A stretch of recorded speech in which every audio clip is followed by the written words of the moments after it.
ನಮಸ್ಕಾರ. ನೀವು ನೋಡ್ತಾ ಇದ್ದೀರಿ ಪ್ರಜಾಧ್ವನಿ ಟಿವಿ. ಬಜೆಟ್ ನಿರೀಕ್ಷೆ ವಿಶೇಷ ಕಾರ್ಯಕ್ರಮಕ್ಕೆ ಸ್ವಾಗತ. ನಾನು ನಿಮ್ಮ ರಮೇಶ್ ಹಿರೇಜಂಬೂರು. ಕೆಲವೇ ದಿನಗಳಲ್ಲಿ ಮುಖ್ಯಮಂತ್ರಿ ಸಿದ್ದರಾಮಯ್ಯನವರು 16ನೇ ಬಜೆಟನ್ನು ಮಂಡನೆ ಮಾಡಲಿದ್ದಾರೆ. ಈ ಬಜೆಟ್ನಲ್ಲಿ ಏನು ಬೇಕು ಅನ್ನುವಂಥದ್ದು ಕರ್ನಾಟಕದ ಜನರ ನಿರೀಕ್ಷೆಯನ್ನು ನಾವು ಇವತ್ತು ನಿಮ್ಮ ಮುಂದೆ ತೆರೆದಿಡುವಂಥ ಪ್ರಯತ್ನವನ್ನು ಮಾಡ್ತೀವಿ. ಕರ್ನಾಟಕದಲ್ಲಿ ಮುಖ್ಯಮಂತ್ರಿ ಸಿದ್ದರಾಮಯ್ಯನವರು ಮತ್ತೆ ಅಧಿಕಾರಕ್ಕೆ ಬಂದ ಸಂದರ್ಭದಲ್ಲಿ ಕರ್ನಾಟಕದ ಜನರಿಗೆ, ಕೂಲಿ ಕಾರ್ಮಿಕರಿಗೆ, ರೈತರಿಗೆ 5 ಪಂಚ ಯೋಜನೆಗಳನ್ನು ಅಂದರೆ 5 ಗ್ಯಾರಂಟಿ ಯೋಜನೆಗಳನ್ನು ಜನರಿಗೆ ಕೊಟ್ಟಿದ್ದಾರೆ. ಆದರೆ ಆ ಗ್ಯಾರಂಟಿ ಯೋಜನೆಗಳು ಇವತ್ತು ಸಂಪೂರ್ಣವಾಗಿ ಯಶಸ್ವಿಯಾಗಿದ್ದಾವೆ ಅನ್ನುವಂಥ ಮಾತುಗಳು ಕೇಳಿಬಂದರೂ ಕೂಡ ಎಲ್ಲ ಒಂದು ಕಡೆಗೆ ಆ ಯಶಸ್ವಿ ಯೋಜನೆಗಳು ಅಂತ ಗ್ಯಾರಂಟಿ ಯೋಜನೆಗಳೇನಿದ್ದಾವೆ ಅವುಗಳಿಂದಾಗಿ ಕರ್ನಾಟಕದ 43 ಇಲಾಖೆಯ ಅಭಿವೃದ್ಧಿ ಕಾರ್ಯಗಳು ಕುಂಠಿತ ಆಗಿದ್ದಾವೆ ಅನ್ನುವಂಥ ಮಾತುಗಳು ಕೇಳಿ ಬರ್ತಾ ಇದ್ದಾವೆ. ಇದು ಪ್ರತಿಪಕ್ಷದ ನಾಯಕರಾದಿಯಾಗಿ ಎಲ್ಲರೂ ಕೂಡ ಹೇಳ್ತಾ ಇದ್ರು. ಆದರೆ ಈಗ ಜನಸಾಮಾನ್ಯರು ಕೂಡ ಈ ವಿಚಾರವನ್ನು ಮಾತನಾಡಿಕೊಳ್ಳುವಂಥ ವಾತಾವರಣ ಸೃಷ್ಟಿಯಾಗಿದೆ. ಕಾರಣ ಏನು ಅನ್ನೋದಾದರೆ, ಗ್ಯಾರಂಟಿ ಯೋಜನೆಗಳ ಜೊತೆಯಲ್ಲಿ ಉಳಿದ ಕೆಲಸಗಳು ಆಗಬೇಕು, ಆದರೆ ಆ ಕೆಲಸಗಳು ಆಗ್ತಾ ಇಲ್ಲ. ಎಲ್ಲ ಒಂದು ಕಡೆಗೆ ಜನರ ಪರವಾಗಿ ಇದೇ ಯೋಜನೆಗಳ ಮೂಲಕ ಜನರಿಗೆ ನಾವು ತೆರಿಗೆ ಹಣವನ್ನೇ ರಿಟರ್ನ್ ಕೊಡ್ತಾ ಇದ್ದೀವಿ ಅಂತ ಹೇಳ್ತಾ ಹೋದರೂ ಕೂಡ ಕಳೆದ ಬಾರಿ ಬಜೆಟ್ನಲ್ಲಿ ಕೊಟ್ಟಿರ್ತಕ್ಕಂಥ ನಿರೀಕ್ಷೆಗಳೇನಿದ್ದಾವೆ ಆ ಯೋಜನೆಗಳೇ ಸರಿಯಾಗಿ ಪೂರ್ಣ ಪ್ರಮಾಣದಲ್ಲಿ ಅನುಷ್ಠಾನಗೊಂಡಿಲ್ಲ ಅನ್ನುವಂಥ ಮಾತುಗಳು ಕೇಳಿ ಬರ್ತಾ ಇದ್ದಾವೆ. ಈಗ 16ನೇ ಬಜೆಟನ್ನು ಮಂಡನೆ ಮಾಡಲಿಕ್ಕೆ ಮುಖ್ಯಮಂತ್ರಿ ಸಿದ್ದರಾಮಯ್ಯನವರು ತಮ್ಮ ಕಾಲಿನ ಸಮಸ್ಯೆಯ ನಡುವೆಯೂ ಕೂಡ ಸಿದ್ಧತೆಯನ್ನು ಮಾಡಿಕೊಳ್ತಾ ಇದ್ದಾರೆ.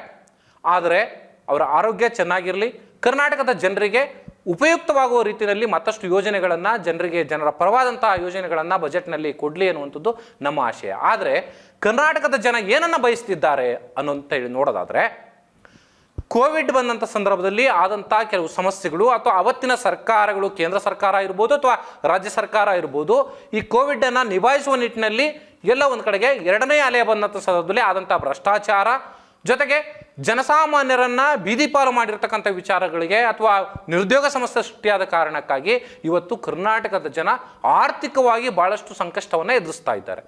ಆ ಹಿನ್ನೆಲೆಯಲ್ಲಿ ಜನ ಹೇಳುವಂಥದ್ದು, ನಾವೀಗಾಗಲೇ ಜನರನ್ನು ಮಾತಾಡಿಸಿನೇ ಈ ವಿಚಾರವನ್ನು ಸರ್ಕಾರದ ಗಮನಕ್ಕೆ ತರುವಂಥ ಕಾರಣಕ್ಕಾಗಿ, ಜೊತೆಗೆ ಜನರಿಗೆ ಈ ವಿಚಾರವನ್ನು ತಿಳಿಸುವಂಥ ಕಾರಣಕ್ಕಾಗಿ ಇವತ್ತು ಈ ಒಂದು ವಿಶೇಷ ಕಾರ್ಯಕ್ರಮವನ್ನು ಮಾಡ್ತಾ ಇರುವಂಥದ್ದು. ಬಜೆಟ್ನಲ್ಲಿ ಜನರ ನಿರೀಕ್ಷೆ ಏನಿದೆ ಅನ್ನೋದಾದರೆ, ಕೋವಿಡ್ ನಂತರದಲ್ಲಿ ಭಾಳಷ್ಟು ಆರ್ಥಿಕ ಸಮಸ್ಯೆ ಇದೆ. ಹಾಗಾಗಿ ದಿನಬಳಕೆಯ ವಸ್ತುಗಳೇನಿದ್ದಾವೆ, ತರಕಾರಿ, ಹಣ್ಣು ಹಂಪಲುಗಳಿರ್ಬೋದು ಅಥವಾ ದಿನಬಳಕೆಗೆ ಬೇರೆ ಬೇರೆ ಸ್ಟೇಷನರಿ ವಸ್ತುಗಳಿರ್ಬೋದು, ಈ ಥರದ ದಿನಬಳಕೆಯ ವಸ್ತುಗಳ ಬೆಲೆಯನ್ನು ರಾಜ್ಯ ಸರ್ಕಾರ ಕಡಿಮೆ ಮಾಡಬೇಕು. ಇದು ಮೊದಲನೇ ಬೇಡಿಕೆ ಕರ್ನಾಟಕದ ಜನರದ್ದು. ಇನ್ನು 2ನೇ ಬೇಡಿಕೆ ಏನಂತ ಅನ್ನೋದಾದರೆ, ಈಗಾಗಲೇ ತೆರಿಗೆ ವಿಚಾರದಲ್ಲಿ ಒಂದು ಕಡೆ GST ಇದೆ, ಮತ್ತೊಂದು ಕಡೆಯಲ್ಲಿ ಪ್ರತಿಯೊಂದು ಹಂತದಲ್ಲೂ ಕೂಡ ಟೋಲ್ ಕಟ್ಟೋದ್ರಿಂದ ಹಿಡಿದು ಪ್ರತಿ ಹಂತದಲ್ಲೂ ಕೂಡ ತೆರಿಗೆಯನ್ನು ಸಂಗ್ರಹ ಮಾಡಲಾಗ್ತಾ ಇದೆ.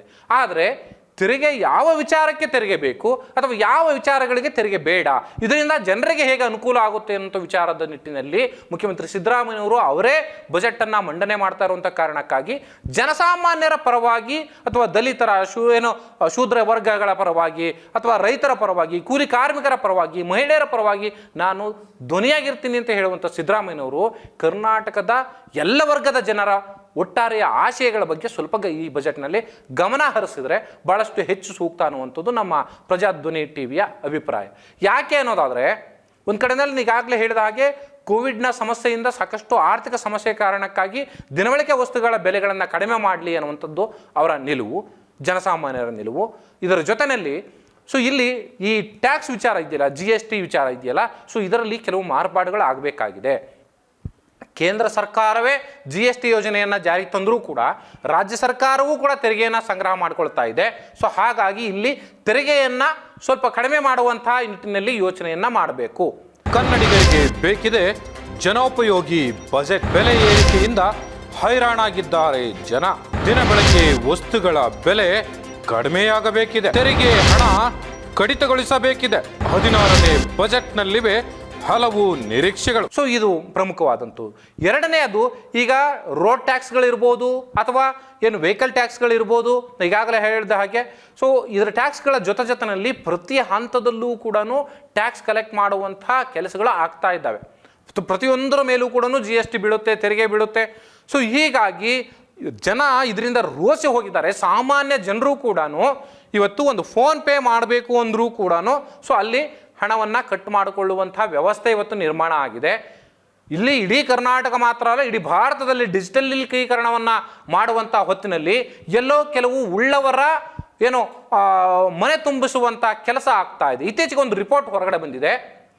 ಕೋವಿಡ್ ನಂತರದಲ್ಲಿ ಶ್ರೀಮಂತರು ಅತಿ ಹೆಚ್ಚು ಶ್ರೀಮಂತರಾಗಿದ್ದಾರೆ. ಒಂದು ಏನು 10% ಶ್ರೀಮಂತರು ಏನಿದ್ದಾರೆ ಇಡೀ ಕರ್ನಾಟಕವೂ ಸೇರಿದಂತೆ ಭಾರತದಲ್ಲಿ 10% ಇರತಕ್ಕಂಥ ಏನು ಶ್ರೀಮಂತರು ಅತಿ ಹೆಚ್ಚು ಶ್ರೀಮಂತರಾಗಿದ್ದಾರೆ. ಆದರೆ ಬಡವರು ಮತ್ತಷ್ಟು ಅವರ ಆರ್ಥಿಕ ಪರಿಸ್ಥಿತಿ ಮತ್ತಷ್ಟು ಕುಸಿತ ಆಗಿದೆ. ಜನಸಾಮಾನ್ಯರು ಮತ್ತಷ್ಟು ಅವರ ಬದುಕನ್ನು ಏನು ಅಧಪತನದ ಹಾದಿಗೆ ಕೊಂಡೊಯ್ದಿದ್ದಾರೆ. ಅದು ಕೊಂಡೊಯ್ಯಲಿಕ್ಕೆ ಕಾರಣ ಆಗಿರುವಂಥದ್ದೇ ಸರ್ಕಾರಿ ವ್ಯವಸ್ಥೆಗಳು. ಸೊ ನಾನು ಇಲ್ಲಿ ಅದನ್ನು ನೇರವಾಗಿ ಹೇಳಲಿಕ್ಕೆ ಬಯಸ್ತಾ ಇದ್ದೀನಿ. ಸೊ ಆ ಹಿನ್ನೆಲೆಯಲ್ಲಿ ಜನಸಾಮಾನ್ಯರಿಗೆ ಪೂರಕವಾದಂಥ ಬಜೆಟನ್ನು ಮುಖ್ಯಮಂತ್ರಿ ಸಿದ್ದರಾಮಯ್ಯನವರು ಮಂಡಿಸಬೇಕು ಅನ್ನುವಂಥದ್ದು ಕರ್ನಾಟಕದ ಜನರ ನಿಲುವು, ಜೊತೆಗೆ ಒಲವು ಕೂಡ. ಯಾಕೆಂದರೆ ಸಿದ್ದರಾಮಯ್ಯನವ್ರನ್ನ ಬಹುತೇಕ ಶ್ರಮಿಕ ವರ್ಗಗಳು ಅವರನ್ನು ಇಷ್ಟಪಡ್ತಾರೆ, ಬೆಂಬಲಿಸ್ತಾರೆ. ಆದರೆ ಅವರೇ ಇದ್ದಂಥ ಸಂದರ್ಭದಲ್ಲಿ ಶ್ರಮಿಕ ವರ್ಗಗಳಿಗೆ ಅಥವಾ ಜನಸಾಮಾನ್ಯರಿಗೆ, ಶ್ರೀಮಂತರಿಗೆಲ್ಲ ನಾನು ಹೇಳ್ತಾ ಇರುವಂಥದ್ದು, ಜನಸಾಮಾನ್ಯರಿಗೆ ಬೇಕಾದಂಥ ಬಜೆಟನ್ನು ಮುಖ್ಯಮಂತ್ರಿ ಸಿದ್ದರಾಮಯ್ಯನವರು ಈ ಬಾರಿ ಮಂಡಿಸಬೇಕು ಅನ್ನುವಂಥದ್ದು ಇಲ್ಲಿಯ ಕರ್ನಾಟಕದ ಜನರ, ಕನ್ನಡಿಗರ ಒಕ್ಕೊರಲಿನ ಒತ್ತಾಯ. ಸೊ ಆ ನಿಟ್ಟಿನಲ್ಲಿ ಸಿದ್ದರಾಮಯ್ಯನವರು ಈ ಒಂದು ಜನಸಾಮಾನ್ಯರ ಪರವಾದಂಥ ಬಜೆಟ್ನ ಹೊಸ ಯೋಜನೆಗಳನ್ನು ನೀವು ಯಾವುದು ಕೊಡದೇ ಇದ್ರೂ ಚಿಂತೆ ಇಲ್ಲ. ಕರ್ನಾಟಕದ ಜನ ಇವತ್ತು ಕೇಳುವಂಥದ್ದು ನಿಮ್ಮ ಹೊಸ ಯೋಜನೆಗಳು ಕೊಡೋದು ಬೇಡ, ಆದರೆ ಇರುವಂಥ ಯೋಜನೆಗಳು, ಸರ್ಕಾರದ ಏನು ಸೌಲಭ್ಯಗಳಿದ್ದಾವೆ ಅವುಗಳನ್ನು ಸರಿಯಾಗಿ ಜನರಿಗೆ ತಲುಪಿಸುವಂಥ ಕೆಲಸ ಬಜೆಟ್ನಲ್ಲಿ ಆಗಬೇಕು. ಜೊತೆಗೆ ಈ ಬೇರೆ ಬೇರೆ ನಿಗಮಗಳಿಂದ ಏನು ನೀವು ಸೌಲಭ್ಯಗಳನ್ನು ಕೊಡ್ತಾ ಇದ್ದೀರಿ ಅದು ಜನಸಾಮಾನ್ಯರಿಗೆ ಇವತ್ತು ಸಾಕಾಗ್ತಾ ಇಲ್ಲ. ನೀವು ಸಾರಥಿ ಯೋಜನೆ ಇರ್ಬೋದು, ಏನು ಸಮೃದ್ಧಿ ಯೋಜನೆಗಳು, ಕೇಂದ್ರ ಸರ್ಕಾರದಿಂದ ಬರುವಂಥ ಯೋಜನೆಗಳು ಇರ್ಬೋದು, ಅಥವಾ ಇಲ್ಲಿರ್ತಕ್ಕಂಥ ಏನು ಬೇರೆ ಬೇರೆ ಏನು ಉದ್ಯೋಗ ಸಂಬಂಧಪಟ್ಟ ಹಾಗೆ ಸಬ್ಸಿಡಿ ಯೋಜನೆಗಳು ಇರ್ಬೋದು, ಇವ್ಯಾವು ಕೂಡ ಜನರಿಗೆ ತಲುಪ್ತಾ ಇಲ್ಲ. ಯಾಕೆ ತಲುಪ್ತಾ ಇಲ್ಲ ಅಂದರೆ, ಒಂದು ವಿಧಾನಸಭಾ ಕ್ಷೇತ್ರಕ್ಕೆ 1-2 ಯೋಜನೆಗಳನ್ನು ತಲುಪೋ ನಿಟ್ಟಿನಲ್ಲಿ ನೀವು ಕೆಲಸ ಮಾಡ್ತಾ ಹೋದರೆ ಸೊ ಅವುಗಳನ್ನು ಹೆಚ್ಚು ಜನರಿಗೆ ಹೇಗೆ ತಲುಪಲಿಕ್ಕೆ ಸಾಧ್ಯ ಆಗುತ್ತೆ? ನಿಮ್ಮ ಹಣದ ಸೋರಿಕೆ ಇವತ್ತು ಬೇರೆ ಬೇರೆ ಕೆಲಸಗಳಿಗೆ ಬಳಕೆ ಆಗ್ತಾ ಇದೆ. ಜೊತೆಗೆ ನೀವು SCP TSPನಲ್ಲಿ ಹಣ ಇಡುವಂಥದ್ದೇನಿದೆ, ಈಗ ಕಳೆದ ಬಜೆಟ್ನಲ್ಲಿ ನೀವೇ ಹೇಳಿದ ಹಾಗೆ 39,000 ಕೋಟಿ ಹಣವನ್ನು ನೀವು SCP TSPಗೆ ಅಂತ ತೆಗೆದಿಟ್ಟಿದ್ರಿ. ಆದರೆ ಈ SC ST ಸಮುದಾಯದ ಜನರ ಏಳಿಗೆಗಾಗಿ ನೀವು ಅದರಲ್ಲಿ ಎಷ್ಟರ ಮಟ್ಟಿಗೆ ಹಣವನ್ನು ಬದಲಾಯಿಸಿಕೊಂಡಿದ್ದೀರಿ? ಸೊ ಇದು ಇವತ್ತು ಮೂಲಭೂತವಾದಂಥ ಪ್ರಶ್ನೆ. ಸೊ 39,000 ಕೋಟಿಯನ್ನು ನೀವು ಹಾಗೆ ಇಟ್ಟಿದ್ದೀವಿ ಅಂತ ಹೇಳ್ತಾನೆ.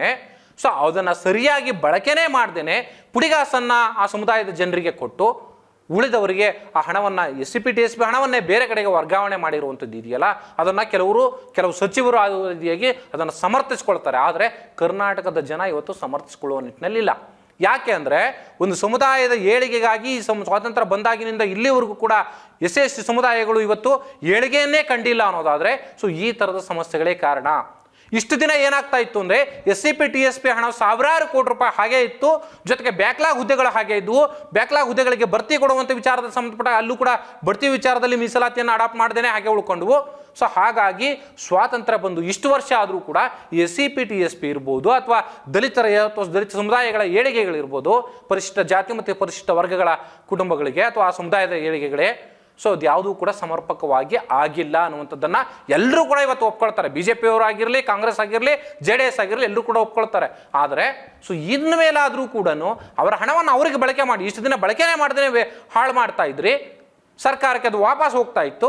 ಆದರೆ ಈಗ ಅದನ್ನು ಬಳಕೆ ಮಾಡಲಿಕ್ಕೆ ರೆಡಿ ಆಗಿರುವಂಥ ಸಂದರ್ಭದಲ್ಲಿ ಅದನ್ನು ನಿಮ್ಮ ಯಾವ್ಯಾವುದೋ ಯೋಜನೆಗಳು ಮತ್ತೊಂದು ಮುಗಿದೊಂದು ಕಾರಣಕ್ಕಾಗಿ ಅದನ್ನು ಡೈವರ್ಟ್ ಮಾಡುವಂಥ ಅಥವಾ ಆ ಹಣವನ್ನು ಬೇರೆಯವರಿಗೆ ಕೊಡೋದ್ರ ಮೂಲಕ ಹೆಸರು ಮಾತ್ರ SC ST ಸಮುದಾಯದ್ದು, ಅದಾದ ನಂತರ ಅದನ್ನು ಬೇರೆಯವರಿಗೆ ಡೈವರ್ಟ್ ಮಾಡುವಂಥ ಅಥವಾ ಬೇರೆ ಬೇರೆ ಕೆಲಸಗಳಿಗೆ ಬಳಸಿಕೊಳ್ಳುವಂಥ ಕೆಲಸ ಸರ್ಕಾರದಿಂದ ಆಗ್ತಾ ಇದೆ. ಸೊ ಇದನ್ನು ನಿಲ್ಲಿಸಬೇಕು ಅನ್ನುವಂಥದ್ದು ಕರ್ನಾಟಕದ ಜನರ ಒಕ್ಕೊರಲಿನ ಅಭಿಪ್ರಾಯ.